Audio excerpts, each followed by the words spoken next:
Hello, hello, hello. We have had an exciting show for y'all tonight. I am so excited to just talk about the topic that we're talking about tonight because I know for a fact that every single woman from here to creation has gone through what we're going to talk about tonight. So we're here not to really delve in and kind of stay stuck. We are here to talk about some keys, some ways to cope, some things that, we have done to get ourselves through this process. We have both gone through it, both got books concerning it. Mine is Picking Up the Pieces, Mending Yourself After a Breakup. And I have backup today, y'all. I got my good sis, Natima Sheree, coming into the studio. And she has her book coming out. Her launch is next week, actually. And this is going to be about her savage healing journey. So I'm excited about that. I told her I cannot wait, y'all, to gift those books to so many people. It is not even funny. Okay. I am excited tonight. I am not going to, waste a lot of time. I am going to bring my good sis into the studio because I'm ready to just get this started because I'm actually really excited about this tonight. This is my first time actually having a guest, and I'm so glad that I chose it to be her because, everybody don't vibe, okay? And I am just so grateful that it's an honor that she even decided and wanted to be on my show. Okay, y'all. So without further ado, I am going to introduce to y'all my good sis, Natima Sheree, and let her tell you guys all about who she is and what she does, period. Okay? Hey. Hello, beautiful. How you doing? So good to see you. You too. That intro was everything. I was smiling so hard, like, I'm the honored one. I am the privileged one. Thank you so much for sharing the platform with me. How are you? You look good. Girl, listen, I am doing good. Life is good. I don't really have many complaints. And if we do, who wants to hear them anyway? You know what I'm saying? So it's no need for them. It's no need for them. Yeah. No. But yeah, tonight's topic though.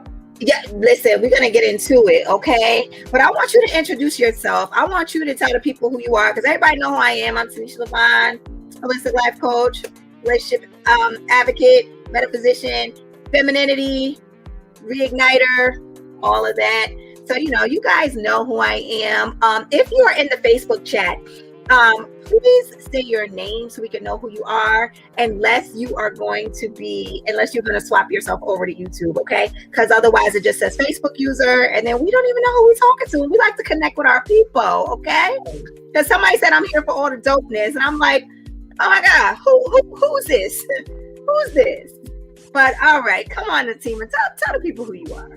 Yes. So again, thank you so much, sis. I so appreciate this. I'm a huge supporter and follower of your community, the Divine Feminine, Evolve University. I just love everything that you're doing. So to be invited to come in and talk about a journey that I'm currently in. And so that's the dope thing, right? It's going to be relevant information. This ain't something I did a while ago. This is like now, like this morning, right. Some of the stuff that I'm going to share. But yes, I am Natima Sheree. I am affectionately known as the book enthusiast and the queen pen of Transparent Gem Inc. and the Diamond Writers. I am an entrepreneur, a mother of two amazing little girls. I am a corporate citizen. I've been in corporate America for almost 20 years. Love what I do, connecting passions to profession. But more importantly, I love walking in my purpose, which is helping women to be their greatest selves. And so I do that through the community of writing, where we are releasing, we are healing, and we are owning our truth and taking our power back through our stories. So that is just a little bit about me. As Tanisha shared, I do have a project coming out that I'm extremely proud of. And so this topic aligns so perfectly with what I'm currently going through and growing through. So excited to share more about that. Yes, we are.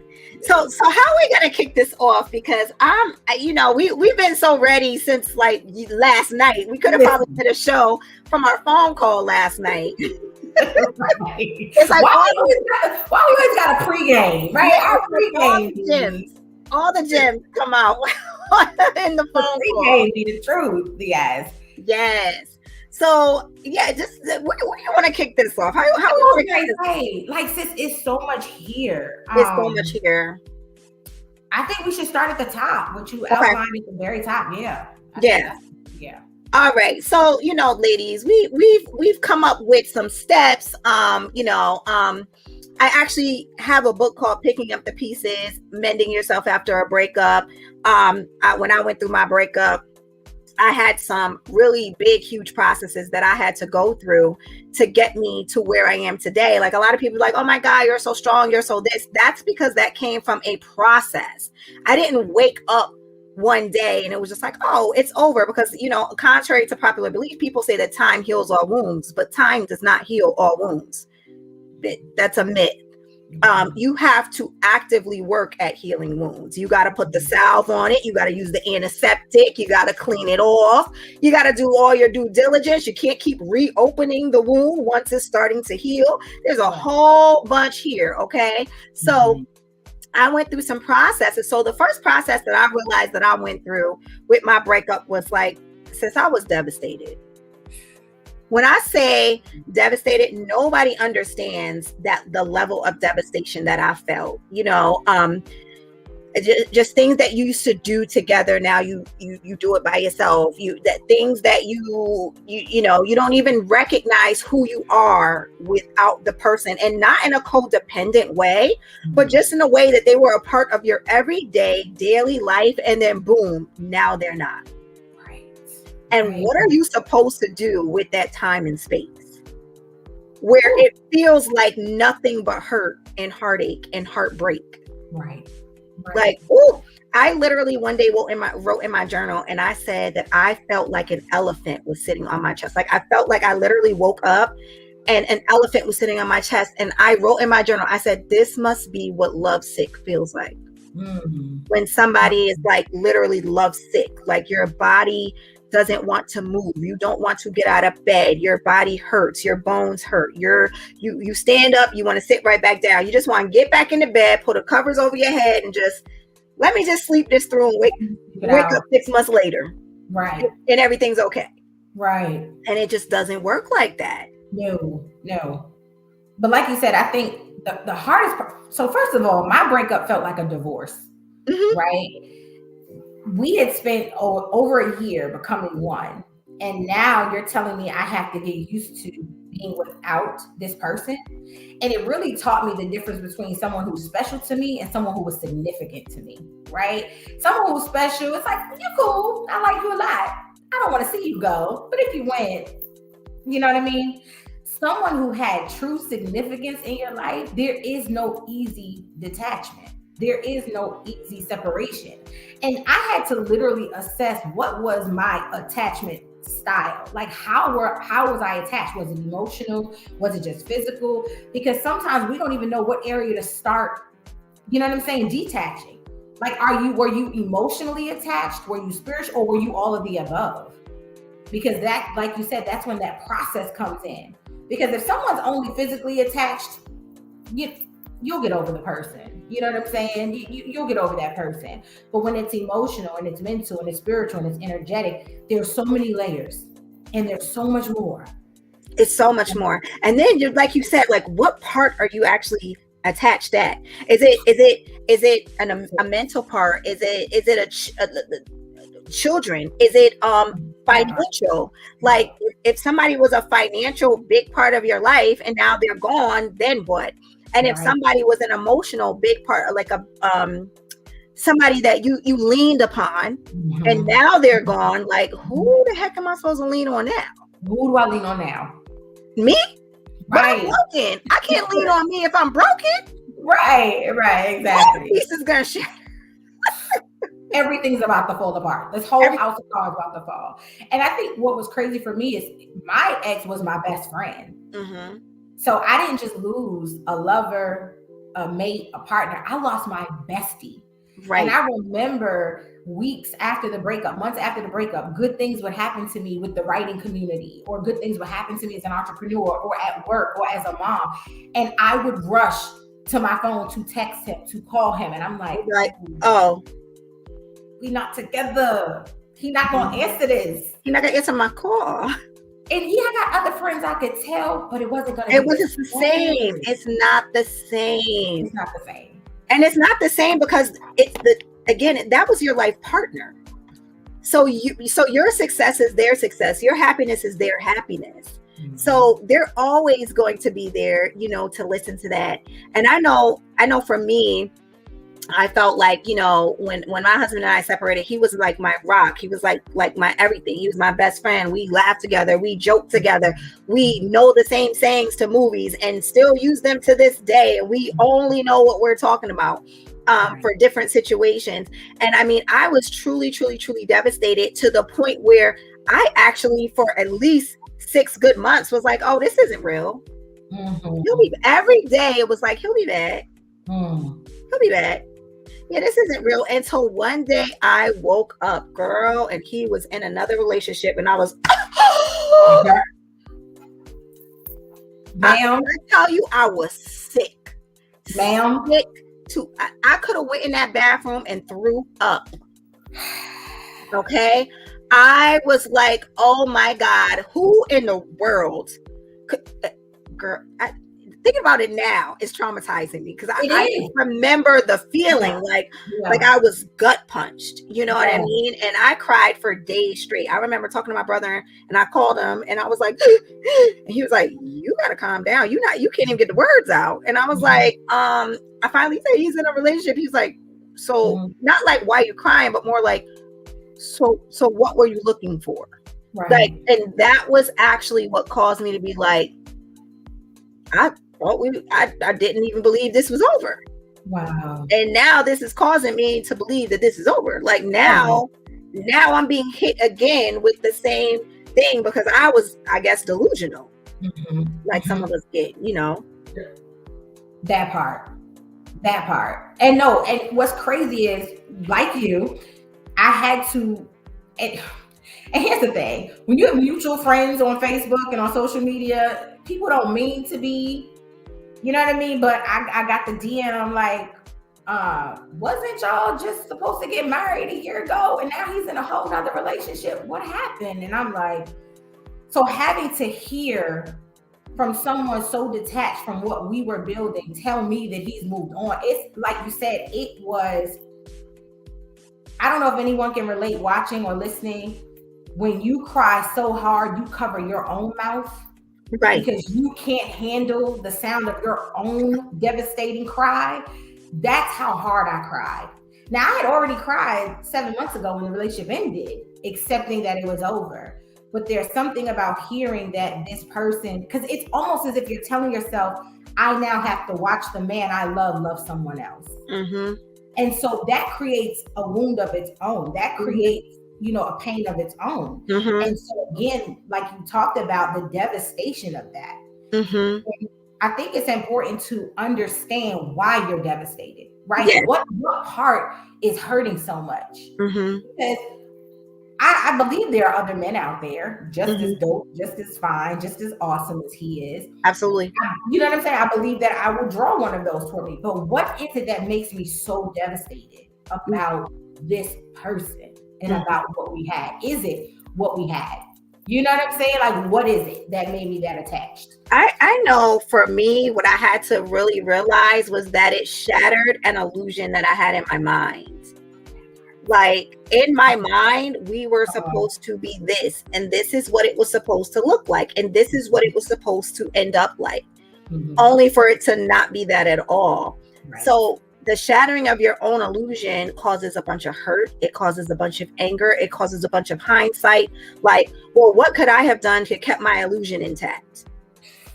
What more could have been done to keep this idea of what I had intact?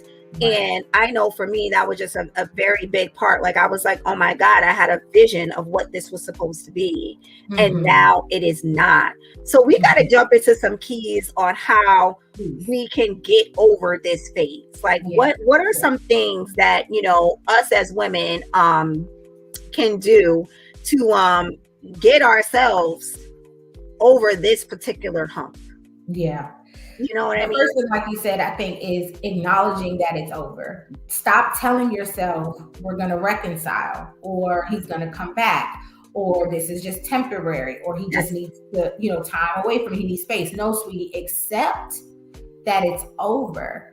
And I talk about this in the journal. There's something about the power of acceptance and our own words. Yep. You know what I'm saying? Really do help us to move to that next emotional state. It helps us to move forward, because not accepting it and not acknowledging that you're accepting it is going to keep you stuck.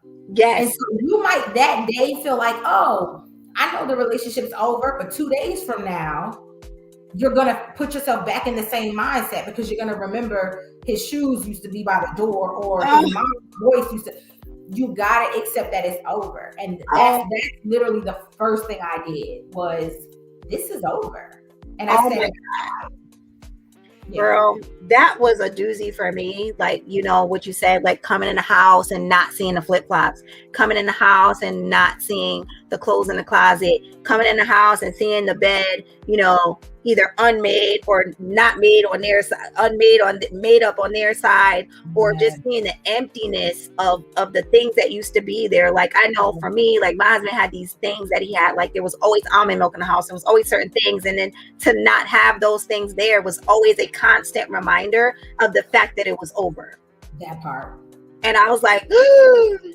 The one thing that I know for me that helped me was one, you got to allow yourself to feel those feelings and process through them. Absolutely. Stop denying that you're hurt, because you got some that they take it to one extreme and they're so devastated, and everybody be like, girl, it's been 12 years. Get over that man. He's not coming back. Right. And then there's the other person that, oh, I'm fine. Everything's good. Like, I went back to work and I did everything. Like, you really gotta sit down and allow yourself to process through it and actually feel the feelings so that you can move past them. It's never healthy to repress emotions. You gotta move through the emotions, whatever that looks like for you, because it's different for everybody. You know what I mean? It's different for everybody.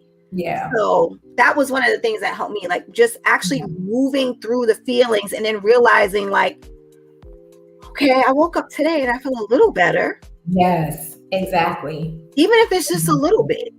Like, and allow yourself to feel whatever you're feeling. You know what I mean? Like, sometimes we're like, oh, I don't want to feel scared, or I don't want to feel angry. No, those are real emotions. And allow yourself to feel them without spiraling. Allow yourself to feel them without them becoming damaging or, self-defeating. Because I will never forget this. I was, this was only a couple of weeks ago. That's how real the process is. Yep. A few weeks ago, and my relationship ended 8 months ago. Just a few weeks ago, I was in Publix and I'm shopping and I'm in the cookie aisle getting my daughter her little snacks for school. And my ex loved the white chocolate Oreos that only come out this time of year. And I reached for them. I was like, oh, because the habit. And in that moment, I was like, no, don't feel emotional. And then I said, no, get emotional, because this is something that you used to do. It's okay to feel that. You know what I'm saying? And not rush myself to be like, oh, well, whatever. That was, that was a reaction. No, it was a real feeling. And it's like, I'm fine. That I felt that. Yeah. Right. Yeah. That's so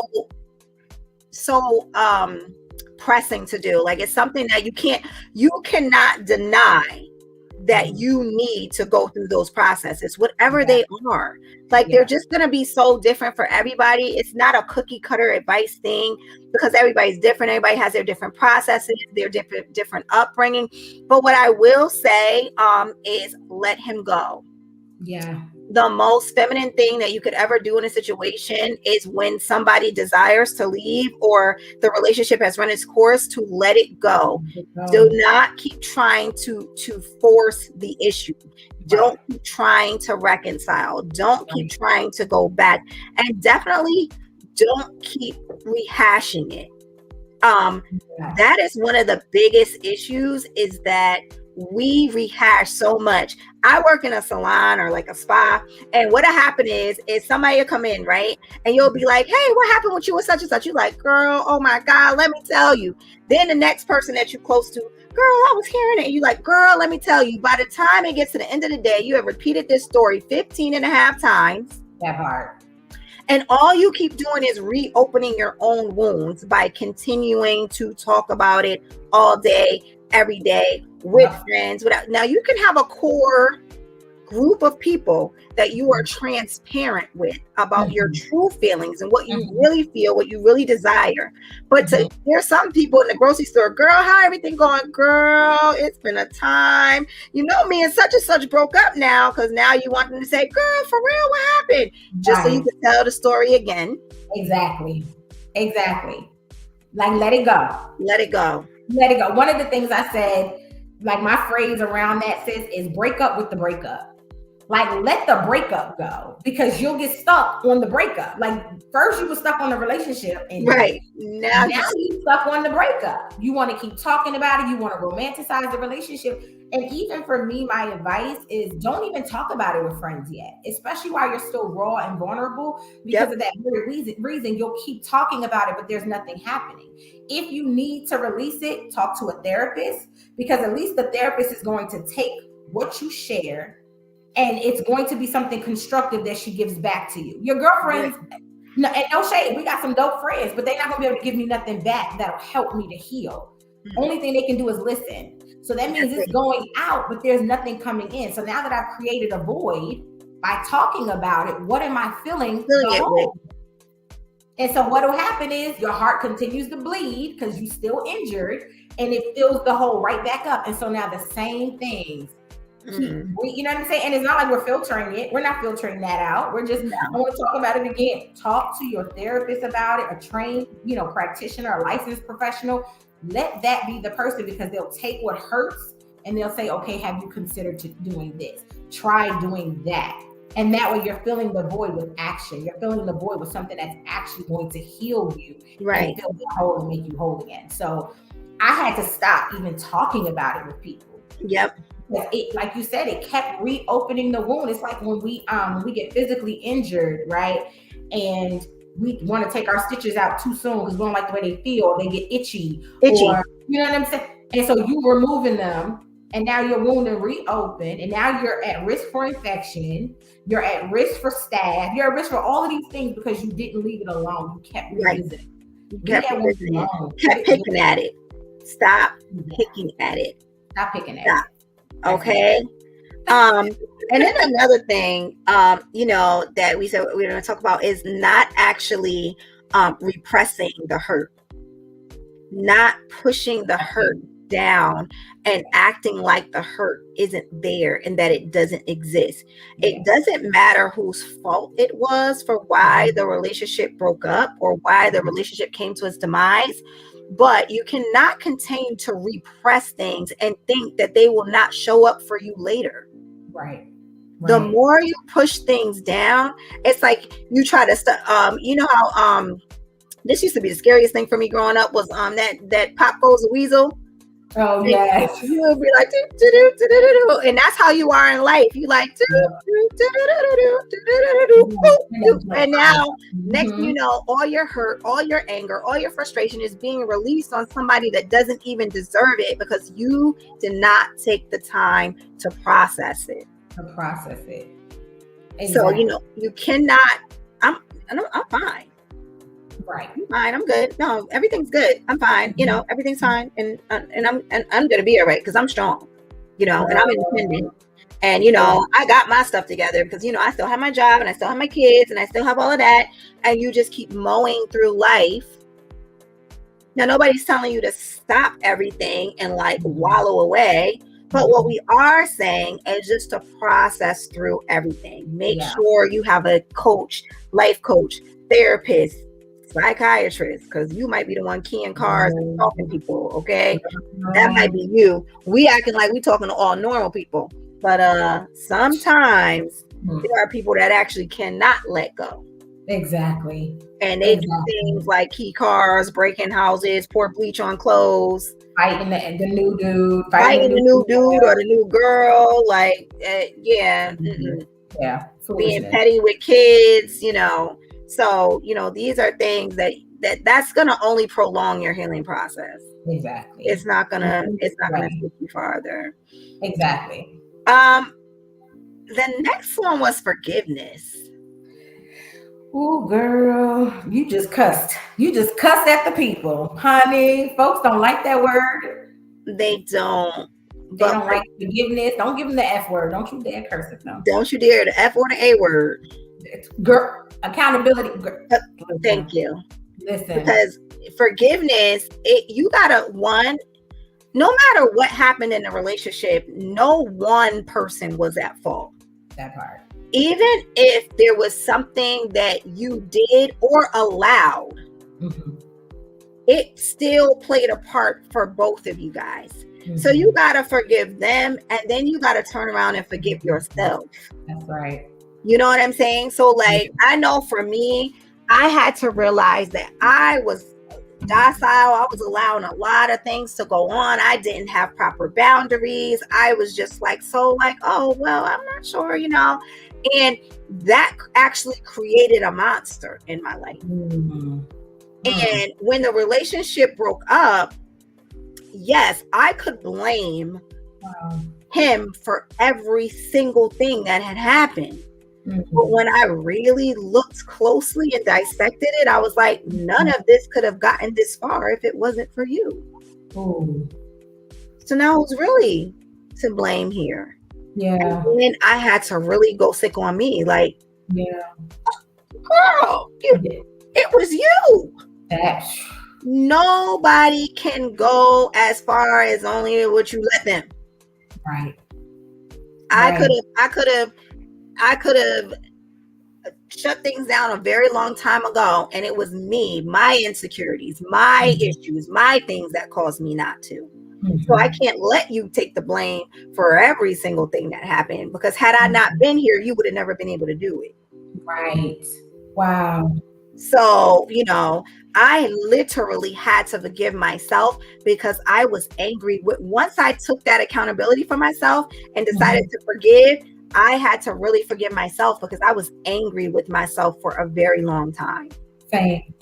Like, I would be like, girl, what is wrong? What was wrong with you? Yeah. Like, what was wrong with you? And then that attitude permeated into other areas of my life until I had to heal that person. Right. Because I was so mad at that person that I was like, she was buried, and this new person that was showing up for everybody was aggressive. Right. It was assertive. It was, I'm not about to let you even think before you even get to it. And that wasn't right either. So I had to find the balance between the two people. I was just about to say that the balance is the biggest hurdle, right? Because it's easy to go to the extreme, and whatever side of the spectrum you end up on, you can end up really bitter and blaming the person for everything, taking zero accountability. It was all them. You did nothing wrong. You were so great, so perfect. Or you can go the complete opposite and take the blame for everything. Like everything was your fault in the relationship. And that's where I was. Like, I literally was like, oh my God, it was me. It was my attitude. It was my, low energy and low vibe. It was, my working too much. And eventually, after really assessing the situation and not romanticizing the relationship, but writing down the full scope of the relationship from beginning to end. And that was an assignment my therapist gave me. She said, no, I want you to sit down and write every single encounter from the day you met until the day you broke up. And then place who was responsible for which fight, which energy, which whatever.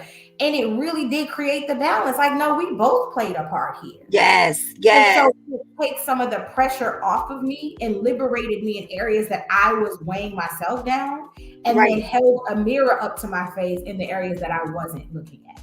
And so, like you said, that balance is going to be key. Yes, you have to acknowledge that you played a part. I don't care how dope you are.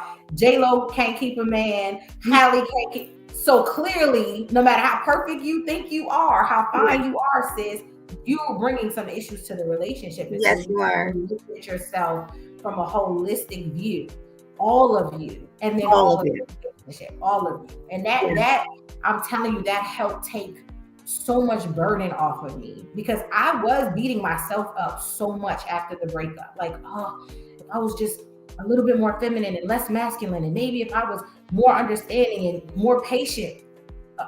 Okay, but you're not the victim or the villain. Right. You are a participant. Yep. Know your place in the relationship. You are a participant in the relationship. Yep. Not a villain, not a victim. You were in the relationship.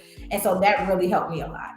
Yeah, and I love that you said that, because that's one of my mottos, is there's no victims or no villains all the time. Because I feel like, you know, if you are if you are so much of the villain, then that takes a lot of, I don't want to say the accountability, but again, victims, unless you've kidnapped me, then that means I've chosen to stay. Yep. Well, then I can't be the victim if it was a choice. Exactly. And the only way, so I'd rather not be a victim, because victims are powerless to change circumstances. Yeah. You know, and I just don't like to feel like that, like I'm powerless to change a circumstance. Like, if I take accountability, then that means that I can make a different choice next time. Exactly. You know, so that's like one of my big things. That part. Whoever that is, they feeling it. They feeling the conversation. Right. Listen, so our next part we were going to talk about was survival mode. Oh Lord. And how it causes us to jump into survival mode. Mm-hmm. I know for me, that I was in extreme survival mode. Yeah. I'm talking about like choice survival mode and thrown into survival mode. Mm-hmm. Like, had a brand new baby, 6-8 months old, gotta work, gotta find childcare, gotta come right back home after work, no help, no support, had to move, had to find a new place, had to buy all new furniture, had to just buy, it was almost like I literally had to start over. Starting over, exactly. And it was like, you know, the house felt so empty. Yeah. I could hear every single little nook, cranny, cringe, old house pipe. I'm like, right. It was crazy. Like, I was like, oh my God. It was like at night, I never got any sleep because I was always listening out for like a weird noise. Girl. And I mean, it like really hurdled me into like literally being alone and taking care of myself. Now, I was always a kept woman in a sense, meaning like I always had provision, I always had protection, even like from my dad. Like, it was just never a time where I was just out here alone. Yeah. I was married previously, then so I went from my dad's house to my first husband's house, then pretty much was single for a little bit, then to my second husband's house. So I always had some type of covering that I felt was protective for me and of me.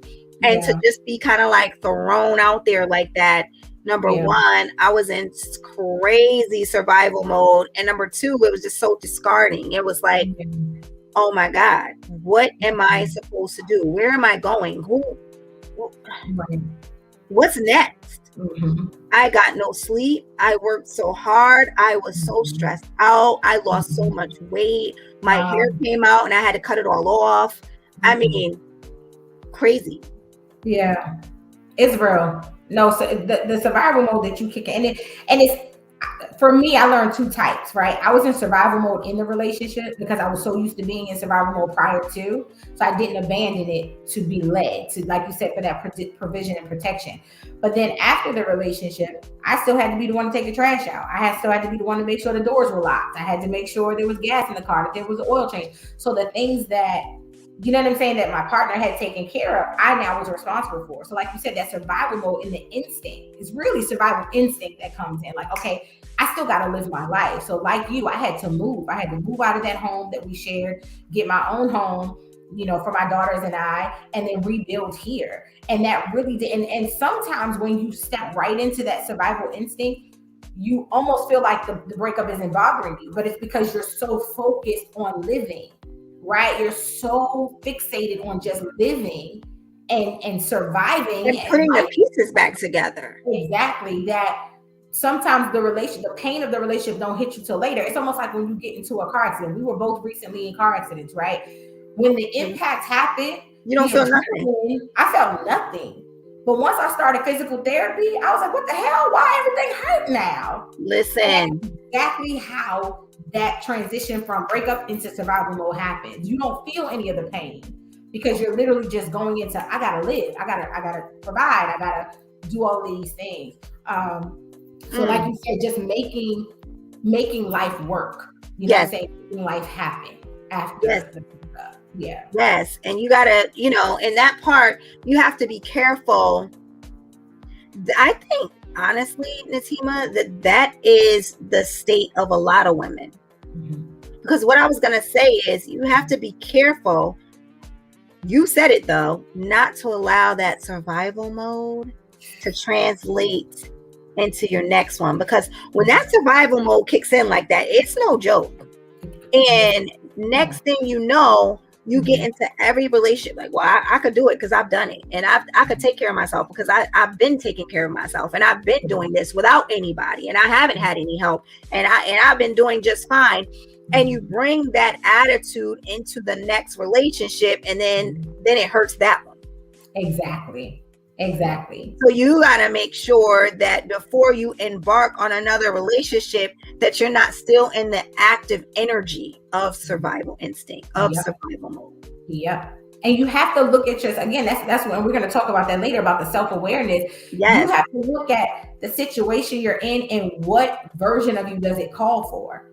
Yes. Because right now I have to be, I have to flow between feminine and masculine energy. I'm a single woman who lives alone with children, right? That's right. I have to be in survival mode because I'm responsible for everything. Right. And I will say this in full transparency, there is a burden that comes with survival mode. There's a burden that comes with that. But the great thing about being with a partner, especially a high value partner, when that time comes, they're going to remove that burden, and it will be easier for you to flow out of that space. Yes. Because that is something I didn't realize I needed to do, because a lot of, the things in the early part of our relationship looks familiar from what I was used to doing on my own. Yep. And so again, it didn't click for me. Like, no, it's okay now to let that go. So like you said, knowing when to abandon survival mode is going to be so key. Well, let me tell you this in full transparency. So, remember I did in my breakup video that me and my husband broke up like 3 or 4 times. And one of them was because I didn't do that. Like, so the second breakup that we had, I was in huge survival mode. That was when our son was like 6 months old. I had to get a new place. I had to do, like you said, you're in a house by yourself with kids. You gotta move oil change. Like, what's that? You never had to go get that. Like, right. Listen, it was like I had to like keep the little snow thing in the back of the car from when it snowed, and you got to get the snow off your car. Oh, the devastation of being outside in the cold before you go to work and getting your snow or shoveling your car out. That part. Yeah. I don't want to think about it. My heart is palpitating now. Right. I had to do it, and literally outside slipping. One time I dropped the keys in the snow. It was like 5 guys from the neighborhood trying to find my keys that dripped into a puddle, a pile of snow, and they up here like where the key at, the key fob. Yeah. I'm like, oh my God, I literally can't. Yeah. And what happened was when we did reconcile, I was still in survival mode, and I brought that attitude to the relationship, and I brought the attitude of, I don't need you. Girl. Because I did all this, and I have done this by myself, and I'll do it again if I have to. Act like you want to act up if you want. I will go back into this survival mode again. I will take care of these kids. I will have this house. I pay this rent. I do this. Like, you kind of go in with that attitude. Yep. And number one, not feminine at all. And my husband wasn't used to me not being feminine. He was just like, what is that? Where'd you get that from? And then I'll be like, you created this. You were gone too long. You gave me time to recalibrate my life without you. Wow. And now you want to come back in here and tell me what to do? After I've been telling myself and these kids what to do this whole time. Like, so now guess what? He didn't fit there. Right. Now there was nothing for him to lead because it was my domain, my area, my kids.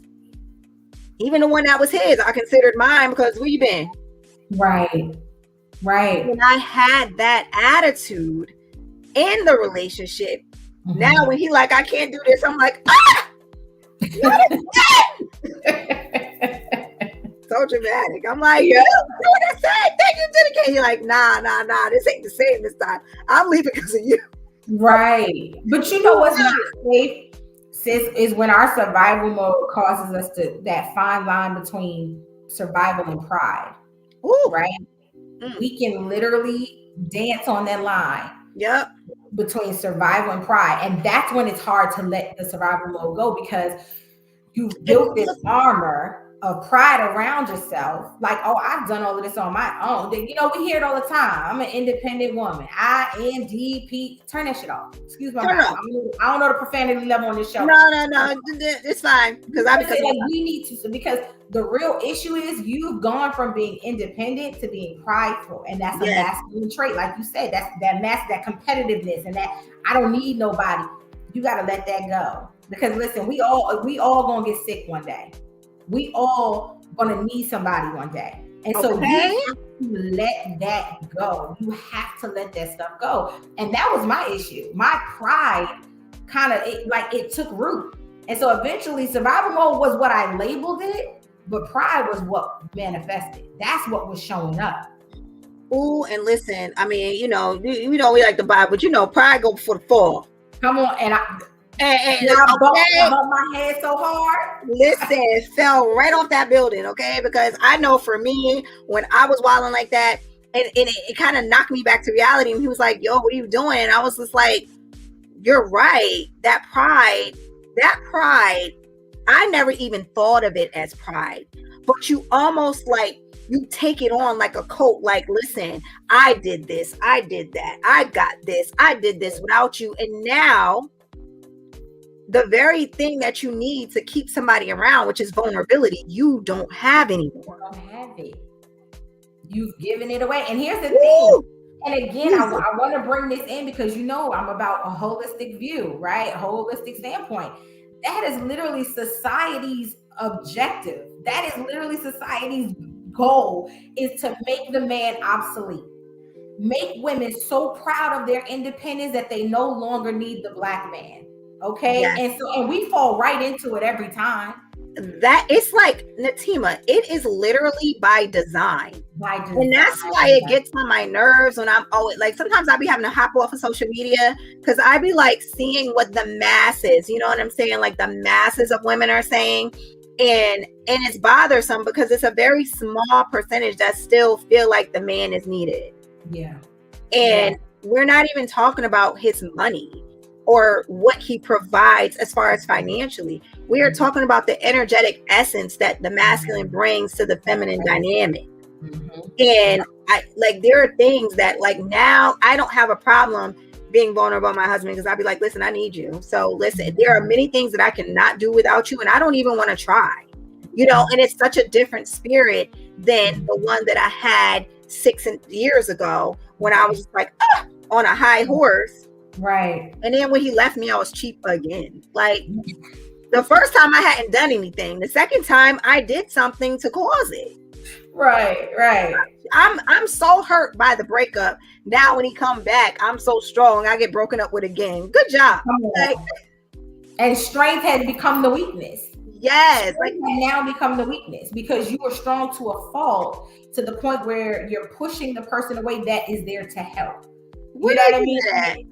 it was crazy because, and not just in this relationship, in another relationship, I learned the same thing. And for whatever reason, it didn't manifest. Like I said, I needed to bump my head first. But I remember saying, okay, I want to be vulnerable. I'm a boss all day at work. I don't want to have to come home and be the boss. And then I would come home and trying to be the boss. It's like, well, you're not even listening to yourself. And so again, that's why it's so important to know who you are and feel strong about who you are and feel strong. Like my friend said it to me, Javon Frazier, shout out to your dynamite. She said, Natima, you have to learn that you are strong enough to be weak. You are strong enough to be vulnerable. You are strong enough to be soft. That's why I love her. Those elements of femininity take strength. Yes. You have to be strong enough to be soft and to be vulnerable and to be led. That takes strength because it doesn't cut you. It doesn't take anything away from you. It doesn't diminish who you are. It actually strengthens your presence and your essence. So when I tell you I'm learning, I hope y'all listening. Don't learn your way like me. Listen, I think honestly, Natima, I think it's a lesson that we all do because like you said, it's by design. And whether we know it or not, our eye gates, our ear gates, everything that we look at, watch, and listen to is permeating a certain part of our being. And it's just a matter of how strong you are before you're influenced by it after a while. Exactly. Because after a while, you start to take on other people's thought processes and other people's things. Like people be like, oh, and people go like, I have my core beliefs. My core belief is I'm not going 50-50. I'm never going 50-50. Don't ask me. Don't think about it. My husband don't believe in 50-50. Thank God, because I don't want it. I don't believe in it. I don't believe it's fair for me. Like, I just feel like I said, I always liken it to carrying bags. Like, if you're bigger than me, stronger than me, I'm willing to carry a couple bags, but you carrying the most of them because you're bigger and stronger than me. There is no way that I want to take on the burden of taking on the same amount of accountability, responsibility, and strength that you have. It's just not possible. I'll give you 70-30 at best, but really in my life it's 80-20. Like, I'm way lesser down here. When you need help, I will help. But I'm not coming in the game as an equal. I don't want to. Right. Now that's my core value. I don't push that core value on other people because I know that other people can't handle it. I also know when to listen to my husband and shut up. Therefore, that's why it's 80-20. Right. If I want to help pay for stuff, then I'm going to be able to have a little bit more voice and a little bit more say so because I'm contributing just as much as you are. So there's rules to it. If we're on a 50-50, that means, sir, we're equal partners. And that means no different than a business. When there's equal partners, there's no voice that's above the other voice. Exactly. So now I'm smart enough to realize that in business, that's how it works. So in my relationship, that's how it's going to work. So in 80-20, that means if I'm only putting in 20% effort and you're doing 80%, I got to listen to 80%, the majority of what you say. Right. Because I'm not contributing enough for it to go my way. Right. But I don't mind that position. But let's just say that's not my core value. I'm just hearing other people say it. I'm parroting it. Now, if I hear something else, I'm going to grab a little piece of that and then I'm going to listen to that. And now I'm all over the place. And that's, oh my God, that's exactly what we do. We go to the book of Facebook and the, you know what I'm saying, chapter, Instagram and TikTok, and we done built a whole religion around this. You know what I'm saying? Around, I deserve to be, a kept woman. I deserve to be. Do you carry yourself like a kept woman? Because kept women know when to shh. They know how to build their man up. They're praying for their man. They're affirming their man. Do you know how to do any of those things? So no, you're not in a position. Listen, I was episode sis. Hint. That's a damn good episode for the men and the women. Because that's definitely a different episode. Listen, the team, I was in the bed the other night and my husband was talking to me about something and he asked my opinion about something and I gave a little bit of it. And then I said, because. And I said, oh, yeah, nothing. And I start literally twiddling my fingers because I didn't really have anything else to say. And I said, oh, well, good night. And we went to bed. So the next day he said, I know what you was about to say. He repeated verbatim what I was about to say. Wow. And he said, I literally stole the thought from your head. I knew what you was about to say. Wow. And I said, well, here's the thing. I just know when to be quiet. Like, I just know when it's not the time. And he was like, I understand why you didn't say it, but Yeah. I needed you to have said that. Like, I needed it for you to have said it. But I just was like, we in the bed, we all cuddled up, and this could cause a little bit of a, and I just wasn't, I wasn't willing to do it. I just wasn't willing to do that. I learned that sometimes we don't choose the right person for the type of relationship that we want. Wow. Honestly, that is very true. And that's where sometimes a lot of our breakups come in at, is because one, we compromised in the first place. And I don't like to use the word settle, because that like implies that we were better than somebody else, or that, but sometimes you just aren't aligned enough at the moment to be together. And it's just kind of like one of those things. And, breakups sometimes are inevitable because of it. Yeah. If you have to give up too much of yourself for the relationship, then it's not a relationship that you need or want. And you're eventually going to resent the person. And then that's unfair to the partner. I remember years ago, this guy I went to college with, he was saying how he kept feeling like he needed to change himself when his relationship ended. He kept thinking it was him when the young lady ended the relationship with him. He said, but something in him told him to keep being himself. Like, he's like, no, I need to stick to who I am. And not even a year later, he met a woman who complimented every single thing about him. Yeah. And so could you imagine if he would have changed himself? He would have missed her, because she wouldn't be attracted to him. No. And that's what we do. We go through breakups, right? And then we reinvent ourselves. Okay. Because it's really not reinventing yourself. You're just pulling different pieces that you think are going to work to attract something different. And so we do that. We create this whole new person.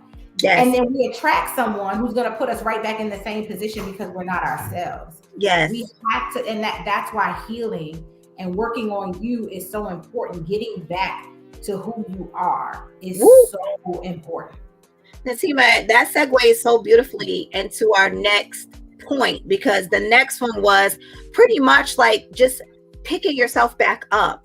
And one of the main points of that was like getting to know yourself again. Who were you before this breakup? Girl, like, listen. And what were your interests before the breakup? Girl, listen, let me tell you. I realized that in my relationship that I had dimmed so much in myself. Like, I didn't realize that I don't really like eggs. But that's because we made them all the time in the house. And then I really realized after that breakup, like, I don't buy them. I don't care to have them. I don't like spaghetti. I don't like pasta. Something so small. But I was eating it all the time. I had certain interests that I just didn't do anymore. And it was like, in a relationship, there's so much compromise. That sometimes it's like scrambling of an egg. You know what I'm saying? Like, the white and the yellow get scrambled together. And then when you break up, it's kind of like, which parts was the white and which parts was the yellow? It's very hard to pick them apart once the split happens. So like, who were you? What were your interests? What did you like? What were you doing? So many, and there's a comment here that says this, and it's so true. So many women lose themselves in a relationship. We do. So many people in general, depending on who the stronger being is, because sometimes the men lose themselves because they got a controlling narcissistic girlfriend. So it really depends on, which two. But I mean, I had to really almost go back to the drawing board from scratch. Like, what do you want to do? Was writing a book your idea, or was it y'all's idea? Was being a metaphysician your idea, or was it y'all's idea? And which ones that were y'all's idea are you going to continue to implement moving forward with or without that person? And that's what I had to figure out. So writing a book originally was our idea. And I knew that I wanted to write a book since I was probably in high school. And, but he was really smart, and we were supposed to write a book together. And then we broke up. And then I just lost the vision of writing a book. And then all of a sudden, one day in the middle of the night, I woke up and I said, I'm going to write a book. And this was the first one. Picking Up the Pieces was the first book that I ever wrote. Wow. And it was spawned from my breakup. So that's when I realized, I said, you know what? You really got to learn yourself again. That's and since I was sitting here preparing earlier and I was thinking about that very thing, like losing yourself. There are so many people who get out of a relationship instead of taking advantage of the opportunity to revisit themselves and to return to themselves, they just go get somebody new. And so now what you're doing is you're already broken, right? You have all of these holes. And so instead of filling it back up with you, you're now filling yourself up with these other people. One of my favorite lyrics, Janet Jackson, is how empty of me to be so full of you. Mm-hmm. And that's exactly what we do. We empty ourselves out in these relationships. And when we have the opportunity to return to self, to get back to what's important to us, what we want, what we desire, we just go out there and get somebody new. And now we're taking on all of their, you know what I'm saying, energies and attitudes and different things. And we never get back to us. And so then finally, you're in this next relationship frustrated because you don't recognize yourself. You don't see yourself. Nothing that you want is manifesting, is happening. And that's because you never introduced yourself to this person. You introduced them to the person you were dating before because that's who you were full of. Now you're full of them. And so you're going to go to your next, you get what I'm saying? And so you never break the cycle. You're never introducing you to the person. And so I understand compromise, but one of the things I promise healthy, whole teamer, healed teamer, we're not compromising in any more relationships. I'm not looking to be completed. I'm looking to be complimented. Because I feel like when you meet a partner who's there to compliment you, there's not going to be a lot to compromise. No, not really. There's a lot that you have to sacrifice. And I'm not saying compromise in, you know, this week we'll go do a date that you want. Next week I'll do a date that we want. That's not what I mean. I mean literally forfeiting what I want for what you want. Right. And that's where we confuse leadership and submission. Submission doesn't mean that you no longer get to do anything you want out of life to submit to his will. No. That's not what that means. But again, that's what we tell ourselves because that's what's circulating on social media. Yep. And so when you're with someone who compliments you, you'll find that you're not going to have to sacrifice as much. No. Because who they are fits with who you are. Yes. So there's not a lot for y'all to have to forfeit and give up. And so that's why I said, I'm not making a move until that is as clear as day. Okay, yes, he compliments me. He is going to be my match. Because honey, I ain't doing that again. I'm done with that. But a lot of people, you know, we're out here trying to put, you know, square pegs in round holes. We're trying to make things fit. You know, we're trying to. No, I just. Okay, we good. No, you're not. The hole is stretched, and the square edges are compromised. Yep. Okay, it doesn't fit. It's stripped. Right. It's stripped. Yeah. And so, you know, a lot of people are doing that in relationships, staying in relationships, compromising too much, you know, in pain. The them that they love, desire, and gives them joy has died. And now they're just an empty shell in a relationship or full of the other person. Yeah. And you have to bring your most authentic self to a relationship. And that is why healing is important.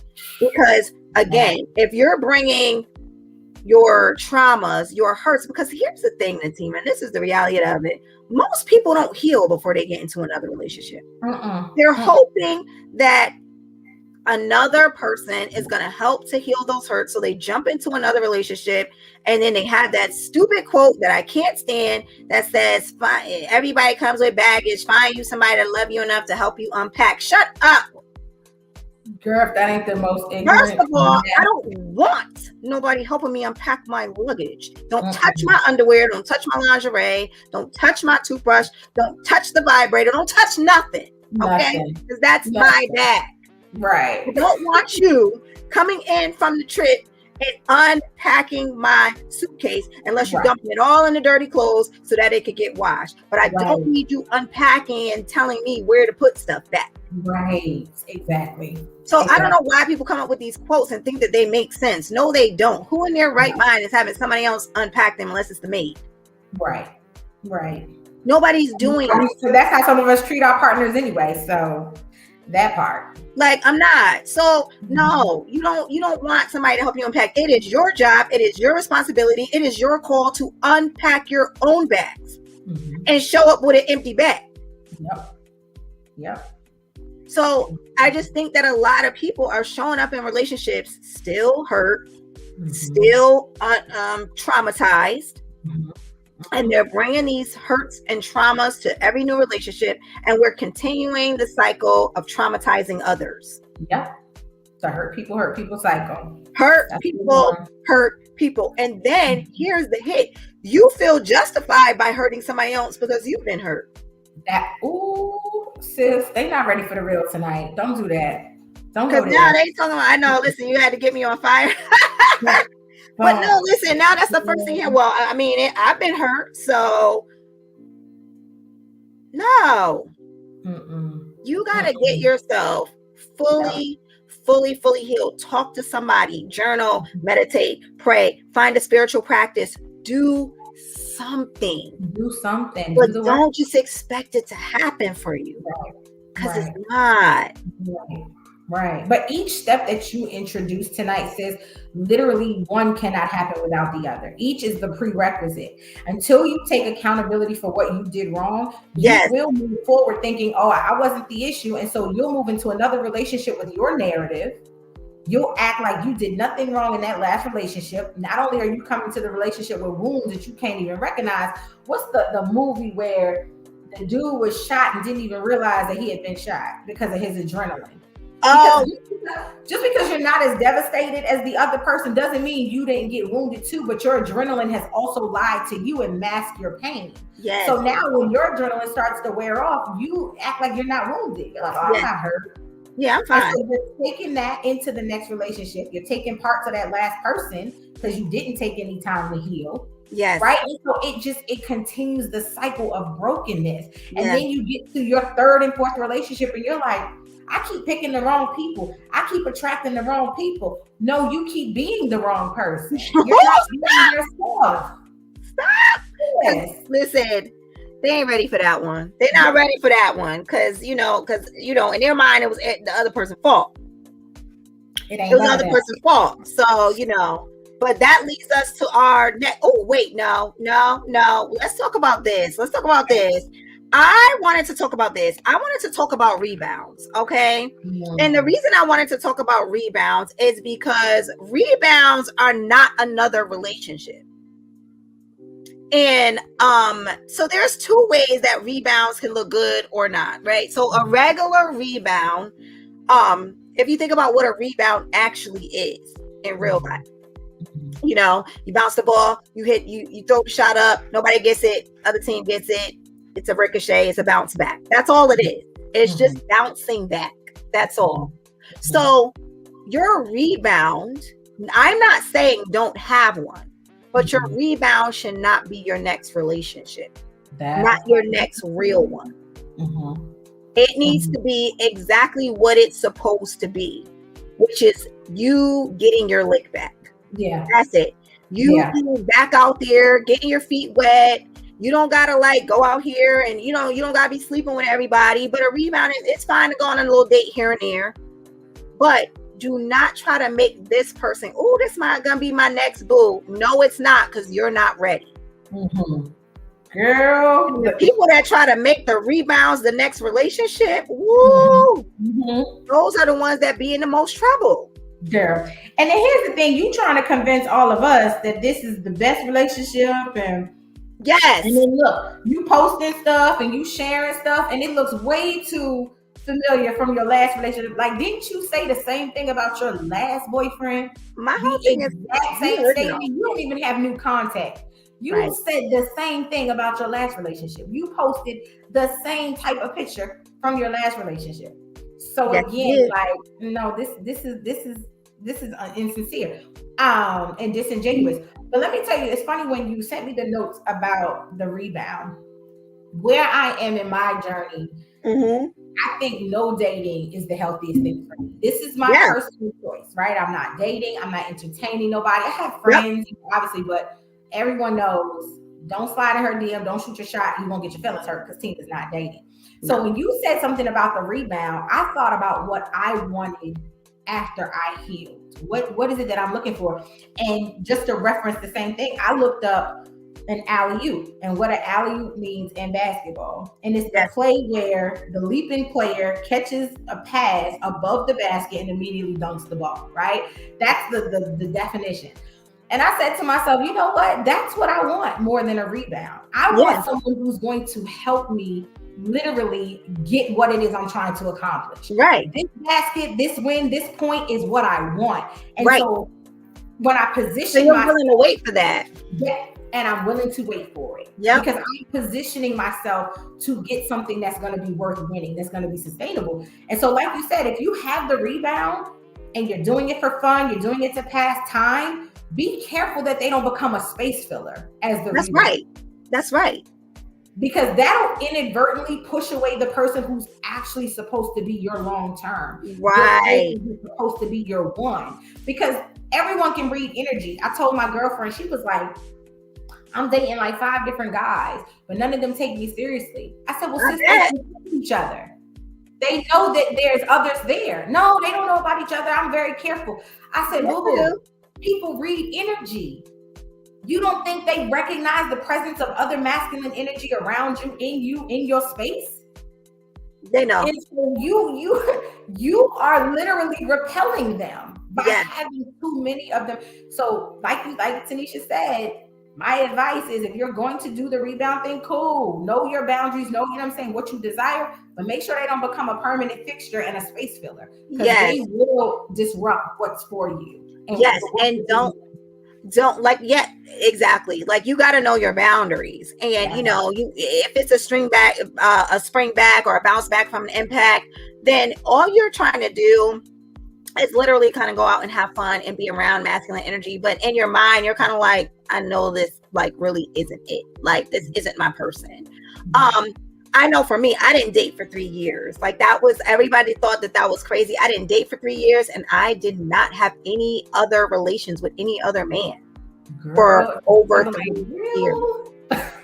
And after a while, I just forgot. Like it was like, and I always had I remember one of my friends having me cracking up. She was like, you know, you got these, you know, you the girls, they got the pennies, the pretty pennies that you got saved for a moment that ain't even about to happen. And you're like, right. Like I would buy all these cute pennies and all this stuff. Not near man, nowhere in sight. And I'm buying all this cute stuff. For what? Why? Keep coming. You know right. I said, oh, listen, this must be faith-based. Because at this point, mama's not doing nothing. You know, so, you know, but that is another thing. So you got to be really careful with the rebounds. Like I said, I don't judge. I didn't necessarily do it, but I don't like to put my whole standard on you and be like, hey, you know, don't do it. But I will say, if you are going to do it, create your boundaries, understand that you are literally just getting your feet wet. You are not trying to get back out there. You are not trying to dive yourself into a new relationship. You are really just trying to find yourself again. And what rebounds do actually help you do is become more clear in what it is that you want. That's good. So it's not that you're out here trying to date and just figure things. It's really that you're trying to become clear. Like, because you usually in your last relationship, it's not that you're lost, but you're engrossed in it.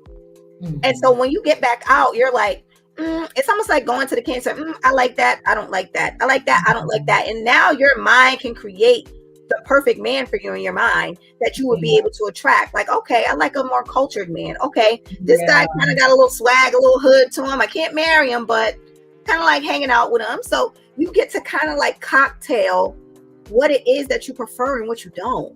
Oh, I like that. Yeah. You know? And so our next one though, time to reflect and own. And we touched and we touched on this. We did. Yeah. We touched on this. We said, you know, we got to take accountability, but there is no shame and no blame. We are not going to blame the other party at all. Right. We're also not going to blame ourselves. Right. What we're going to do is see, understand, acknowledge, and move on. Yeah. Because everything is, if you don't look at things as a bad thing, everything is a learning lesson. Yeah. And it'll always make you better for the next time. Yeah. You'll never lose if you feel like you've learned. Yeah. Agreed. You know, and I know for me, like I had always said to myself, I knew that once I was broken up with and left, and actually he didn't even leave me. I actually left him, and it was because he was wilding. So I left, but I was like, this isn't what I desired. This just isn't what I want. And I had no kids involved in that at that time. So, you know, usually I have this thing, we have kids, try to make it work. But if you don't, you could skate, because at this point, there's nobody you're responsible for except for you and him. Right. So I had left, and I was like, this is not what I desire. This is not the life I envisioned this having. And leaving, saying, okay, this is not what I envisioned. This is not what I wanted. I was finally able to say, I'm going to really work on the issues that I had, though. I'm going to work on the things that he did used to say about me. And if I am going to attract him back, it's either going to be what I desired, or it's going to be another guy that's better. Yeah. I was no longer willing to settle even for a second for what I had dealt with before. Yeah. Exactly. And, you know, I had to like really say like, okay, I'm not really blaming you, but I am going to take some responsibility for where we are and where I'm at now. Yeah, exactly. And that's a hard place to be, especially when you got a man that's out here wilding, disrespecting you, cheating, degrading you. You know, you're out here hearing things, whether they're true or whether they're not. It's like, can you at least shun the appearance of sin? Damn. Like, my God, you just don't care. You just out here. Oh, okay. Yep. But you know what, sis? Self-reflection is like the perfect time to be selfish and to look at you. And what I mean by that is a healthy selfishness. And I talk about this, you know, in my episode I did a couple of weeks ago, where me really looking at myself helped me to realize my last relationship really wasn't the pain point of my that launched the healing journey, right? When I really examined myself in that relationship, I was like, you know what? You really weren't that bothered by this one. It hurt, but it's stemming from other relationships. And so I brought that to my therapist, and I said, I'm starting to realize some of what I'm feeling. Yes, it hurt from my last relationship because I really cared about this person. I loved him. I wanted to marry him. I had invested in him. But I feel like the pain is coming from somewhere else. It's like when you go to the doctor, yes, like, where's the pain coming from? You're like, in my leg. But it's hurting. Right, here in your leg, right here. No, your thigh meat ain't hurting. It's not your muscle. It's underneath the muscle that hurts. Yeah. And so that was me. I was like, oh, this relationship hurts. This relationship hurts. And then I started to look at myself and reflect and uncover. And I said, you know what really hurts? I never got over the other relationship. Yes. So when I got into this one, in my mind, subconsciously, I thought, oh, this is my opportunity to get with him what I didn't get with the other one. Yes. And so when this relationship ended, it was literally like reliving both of those breakups. Mm-hmm. And so the impact was that much greater. The hurt was that much stronger. The wound was that much deeper because I had never dealt with the other breakup. I had just moved on from that one. Right. I was like, oh, we didn't work out. Even though he was my first love, I love him, but we didn't work out. I'm gonna just move on. And I literally just moved on. That's exactly what I did. Yeah. I didn't take no time to heal. I didn't deal with myself. I didn't even admit how I was feeling. I repressed my feeling. I did all of the stuff that we're telling them not to do. I did that. And I immediately got into a low vibe relationship with my youngest daughter's father, girl, and carried all of that with me. So when I got to this one, and now I have the maturity and I have the position to say, you know what? No, I'm not doing this again. I'm going to look at all of this. Why does it hurt so bad? Yeah.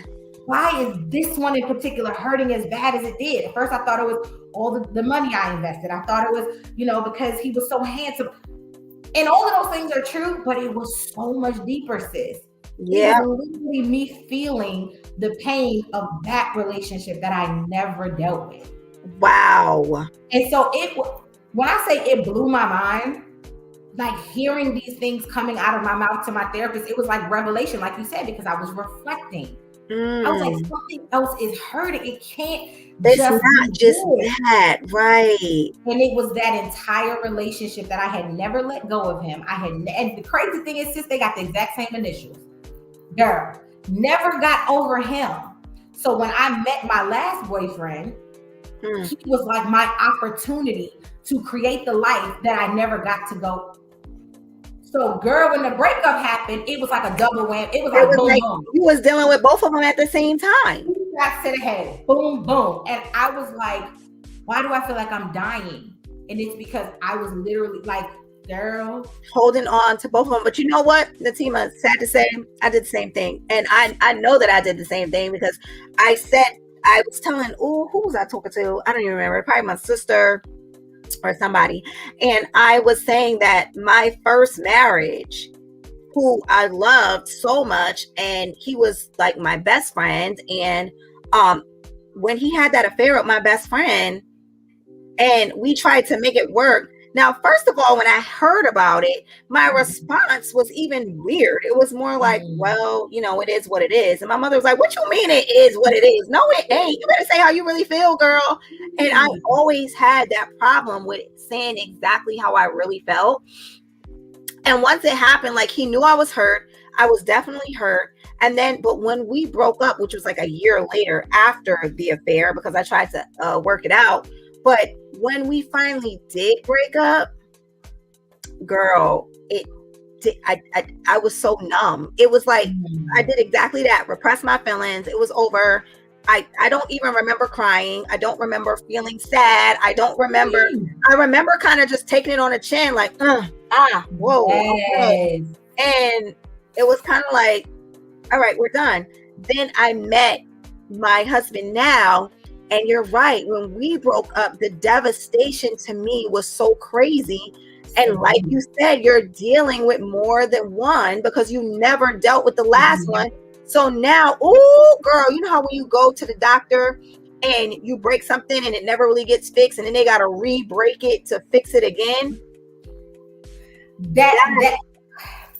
Listen, when I say what I wrote in my journal that night, I said, this is like when you take your car to get, the oil change done. And they uncover that not only do you need an oil change, your transmission is going. The radiator is good. Yeah. Fluid.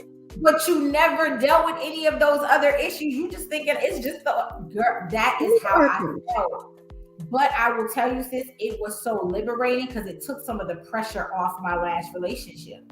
And I felt a sense of ease. I felt like, oh, okay, because I was misplacing all of that pain. I was putting all of that on the last relationship. So it was that much more devastating. It hurt that much more. It was that much more severe. It hurt that much more to hear his name. It hurt that much more to hear that he moved on. But once I had that epiphany, like, no, some of this don't even belong here. Some of this belongs to that relationship.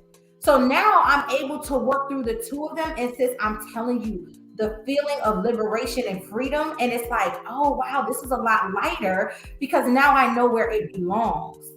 And again, it's to your point, time don't heal nothing. No. Time don't heal nothing because that relationship ended, my baby's 6. That relationship ended 8 years ago. This relationship ended 8 months ago. Right. And it's the same exact feeling. Yep. And you know what? And it's the last point I'm gonna make, ladies. If this helps anybody, it's going to require different type of work because the pain I felt from losing that person is not the same pain I'm feeling from losing this relationship. Right. So that's why it's so important to heal after every relationship, after every breakup, because you'll misplace your effort. I'm doing all of this work to get over this relationship, and I'm like, why do I still hurt? Why is it still bothering me? Why am I still crying every day? Because a lot of the work that I'm doing here belongs over there. Yes. Listen. Okay. And a lot of us, we in the team, I mean, we skip that part. We first of all, we don't even have the realization that that's what's going on. Right. It skims past a lot of us. That part. that takes a lot of hyper self-awareness Yeah. or therapy that brings it to the forefront. A lot of us are out here trying to do it on our own. Yeah. And we're not aware enough to do it on our own. Right. You can't see the forest. You can't see the forest and the trees. Like, right. Y'all know what I'm saying. Right. But, you know, and so to our next point in reflecting and owning, though, the next thing is examining yourself outside of the relationship. Ooh, that is, ooh. Because here's the thing. Why you always got to do that? Why you got to go there? Okay, I'm just saying. I don't think they ready, but go on.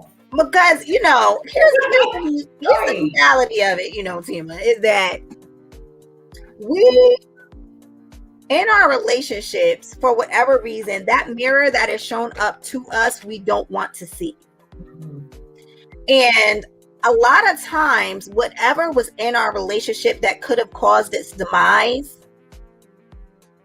it's also present in other areas, and we've just never put the two together. Mm-hmm. So like you'll have somebody that'll be like, you know, he always saying such and such and such and such and such and such about me. But what I'm thinking is, and then they don't realize that the same thing that his issue is, you have with your coworkers, you have with your family, you have at your job with your boss, you have with your kids. Maybe I shouldn't have, but this because that's going to open a whole nother episode. But that's good. I'm glad you put that out there. Because that's the real. It's just the reality.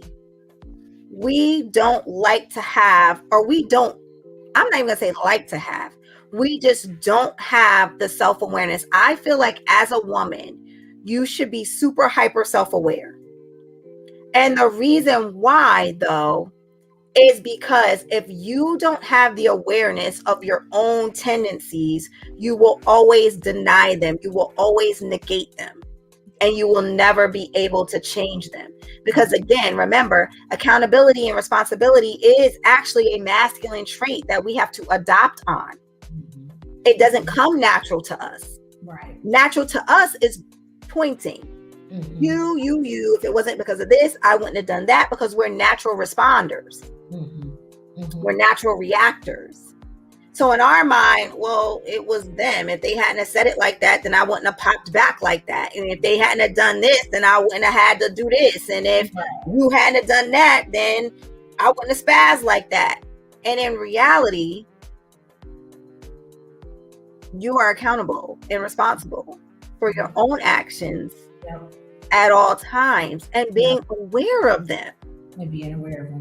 I can't tell you how many women that I talk to that just don't see themselves. And so it's I just think as a woman, you really should examine yourself outside of the relationship, so that your next one, you cannot bring those same traits. Exactly. Because if old boy was saying it, it was there. It was present. Yeah. You just probably was like, yeah, well, if you hadn't done that, I wouldn't have done this. Deflection. So if the next guy doesn't do that, then I won't do that to him either. But if he does, then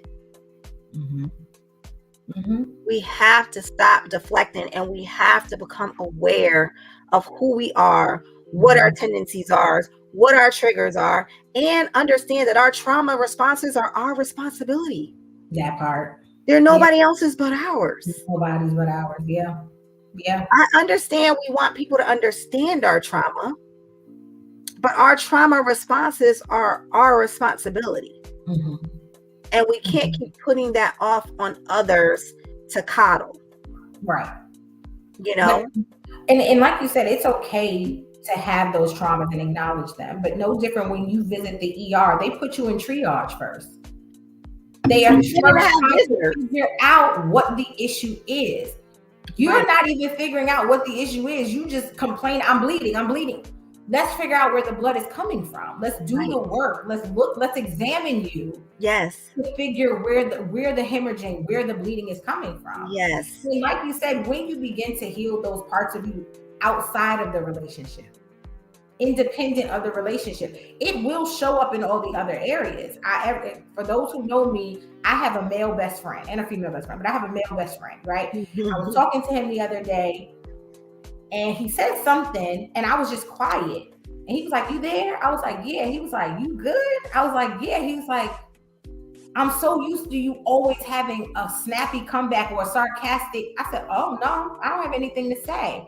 That was evidence that I'm changing because it's showing up in all of my relationships. Yes. And you don't have to wait for a new man to begin to exemplify and demonstrate where you're growing and where you're healing. Because my best friend was so proud. He was like, "Yo, I'm so proud." He was like, "Tima, I am so used to you always having a smart ass comment or a comeback or sarcastic." He was like, "You literally said nothing." I was like, "Oh no, I don't have anything to say." He was like, "Okay, growth on 100." I was like, "Thank you." So again, like you said, when you look at you and you say, "Here are the things that I notice about myself," I always have to say something. You always got to know how I feel. You always got to, I am Tima, hear me roar. You got to hear my voice. For what though? Where was that serving anybody? And so now I've learned you ain't got to comment on everything. No. It's okay to not say something all the time. And so for my best friend to acknowledge that, I was like, okay, growth point, one for me. So when the boo thing do come, when the husband show up, I've already taken care of that. Yes. That's off the table, So yes. Do that work. Is all I can say. Do the work. Relationships often challenge those areas that we don't like to deal with. Yeah, and they expose them. Not only do they expose and challenge them. Absolutely. 100%. As far as I just agree so much with the last thing that you just said, is because a lot of women, they have that other quote that flies around on Facebook, and it says, when a man is truly a man, or a man is masculine, I'll be feminine in his presence. And you're supposed to be feminine anyway. Period. Right. Who you are is who you are, period. Right. You shouldn't have to say, well, if you're this, then I'll be that. Just be that and you'll attract this. Come on. Like the ones that are not won't be attracted to your essence. Right. They just won't be. Right. So that's another thing. And so the next one was an accountability was dissect your intentions in the relationship. Like, I know sometimes we get into relationships and we all think we just want to be in a relationship. But I know when I met my second husband, I had to really own this about myself, was that I wasn't looking for a real relationship. I actually was just, I don't want to say getting my feet wet, but it was more like I liked him. I enjoyed his company, but I wasn't thinking about being married again or being committed because I had just gotten out of a marriage. And because of that lightheartedness that I brought to the relationship, that actually caused him to like me more, because I wasn't trying to be in a relationship. You wasn't applying no pressure. There was none, because I didn't care. Yeah. And so I think a lot of times we do have to dissect our intentions. Like, what is our intention? And not that there's a bad one, but just so that you're aware of why you're embarking on this new season in your life, why you're embarking on this new thing. Like, all right, am I really trying to get married? Then I need to know that I'm dating with intention. I'm dating with intention for a long-term relationship.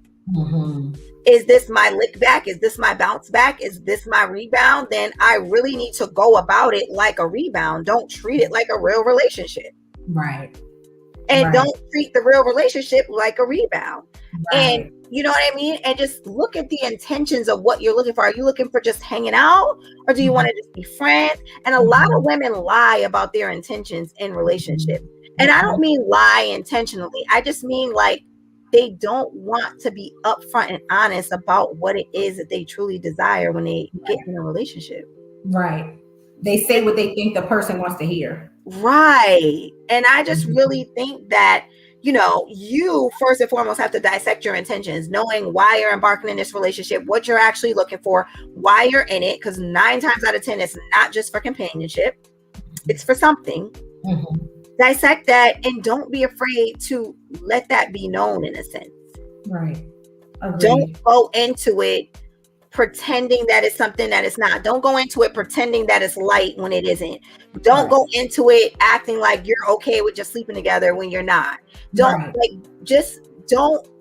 don't fool yourself into being what they want you to be. Right. Because it goes right back to what we were just talking about the holes. You created more holes. Right. Like, stop. Now you needy and clingy, and he's turned off. And he's like, I thought we said. And now you crazy. And now because that is literally going to be his label. She crazy because she crazy. I told old girl what it was. Right. And she said she was okay with it. Exactly. And that, listen, so, I just think as women, like, we really have to, like, be upfront about our heart. Like, just really say what it is. And if it's something that he's like, oh, I thought it was just going to be light. Like, really, I kind of can't deal with that right now. You know what I'm saying? I like you a little more than that. I thought it was going to be a little more. So I got to, like, kind of fall back from this. Guys really actually respect your integrity and your honesty. Girl, I was just getting ready to go there. I was just getting ready to say that actually may make him want, because listen, I remember when I met an ex of mine, I was like, look, I just got out of a journey where you're supposed to be celibate and all this. I'm not looking to date seriously. You know what I'm saying? I'm chilling. Like, I don't want, you know what I'm saying? I don't want none of that. Right. And he was like, well, cool, neither do I. I was like, good. Okay. We dated for a couple of months. And all of a sudden he was like, oh no, okay, I didn't realize you was this great. No, I need to make you my girlfriend. I was like, I don't want to be your girlfriend right now because I knew at the time I had a 2-year-old. I was like, I want to focus on my career. I had just launched my business. I said, I don't have the space for you. And that's another thing. We don't have the space for something, but we say we do and we commit to it. And then when it starts to fall, we mad. Like, you know what you have time and commitment for. Yes. And it's the same thing on the other side of the table. Tell him what you're looking for and don't be afraid to walk away if he's not ready to meet you there. That's it. Know your value. Know your worth. Like, oh, okay, well, that's not what I want. So, because listen, like I said, after I'm done healing, sis, I'm 40 and whole. My value went up. Okay. The price went up. Yep. My worth went up. And so I'm not about to be out here dating like, oh, well, I hope he likes it. It's either you do or you don't, because I will move on. And it's not arrogance. It's not pride. It's not ego. It's simply knowing I've taken so much time to work on me. I've taken time to get to know myself again, to heal, to do all these things. And I'm just at an age where I don't have time to be dating all cute and spending months with someone that has no intention on being serious. I don't have that kind of time. So that is going to be the upfront conversation. Hey, this is what I'm looking for. When we get to that point, don't first date them with that crap. I can't stand that. Right. Going up to dinner the first date with 5 questions that you can't even answer. Right. Like, girl, I'm trying to be married in the next. So. And is you ready for marriage? Like, right. Girl, but that's a whole other episode. We got so many points that's on a whole other episode. Well, our last segment is just falling back in love with you. My favorite. This is the one. This is the one where you begin to realize that it is okay for you to move forward, because you have not only you realize you were devastated, you have went into survival mode, you have picked yourself up, you have started to read, journal, meditate, pray, develop spiritual practices. You have begun to heal, do some self-reflection. You have owned your part in the relationship. Now it's time to fall back in love with you. Yeah, you might have made some mistakes, but that's okay. Life is a learning lesson. Listen, you know what I started to do? I literally started to date myself. I still do that to this day. That is a practice that I kept. That's like a lot of people go out and they have to have company, and I don't. I would literally go to like my favorite places, my favorite food restaurants, my favorite brunch spots, and I would go alone. And either I would bring headphones or I would bring a little journal, and I would literally date and kind of talk to myself like, okay, so what are your goals? What are your intentions? What do you want in the next 5 years? You know? And I would literally take that time to myself, no kids, no dates, no friends, no nobody. And I started to realize like that people, you could tell that people think it looks lonely, but I wasn't. Yeah. I actually felt really good and really fulfilled because it actually happened at the end of my healing process. Like, listen, girl, you are actually, like you just said, like my value is up there. Like I have healed. I have done this. I have developed my practices. I am back feminine. I am myself again. I have raised the stakes. Okay. Yes, I've learned myself. I've learned my quirks. I'm working on them. Yeah. You know, I used to say this years and years and years ago, that you have to love yourself because you are the only person that is with you all the time. You can't not like yourself and be with you all the time. 24/7, exactly. Because there's nowhere else you can be but with you. Yeah. So you guys gotta love each other, and you gotta become acquainted. You have to. And it's funny that you say that, sis, because that's literally the last part of my recent project. I said to find your flow and lose yourself in it. And you know, sometimes I'm trying to change our language, right? Because these self-love mantras everywhere, and they've become, you know, so superficial and so materialistic in terms of us loving ourselves, or they've become permission slips to be naked, and that's none of that is self-love. And so I'm trying to transition and change our language to finding your flow and losing yourself in it, because when you really begin to flow in the essence of who you are, and you begin to literally embrace every single part of you, not only are you going to become acquainted with those areas like, oh, I still got more work here. Oh, I still got more work to do there. Or, oh, I'm looking really strong here. I'm looking really good there. You will begin to enjoy time with yourself. Yeah. You know what I mean? And like you said, time with yourself is journaling. It's, you know, I've been obsessed with gardening videos on YouTube because, you know, I'm into the plant parenting and, you know what I'm saying, having a garden and all that. And so I love just sitting and absorbing all of that information. That's me spending time with me. That's me doing something that I enjoy. And here's the benefit of that, ladies.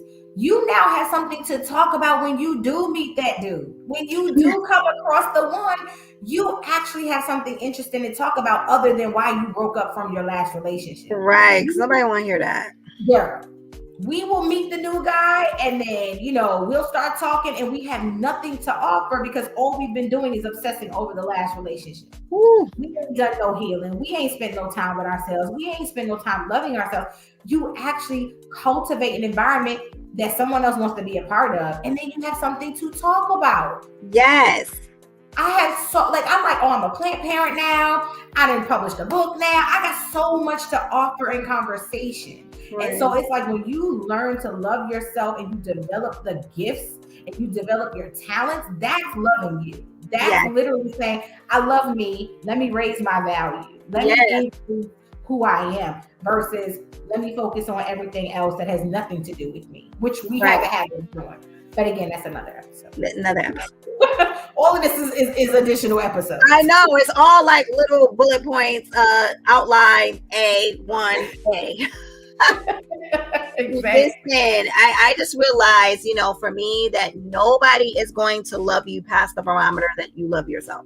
Ooh, that's good. And if you don't have that level of self-love, you can't even expect anybody to love you through that.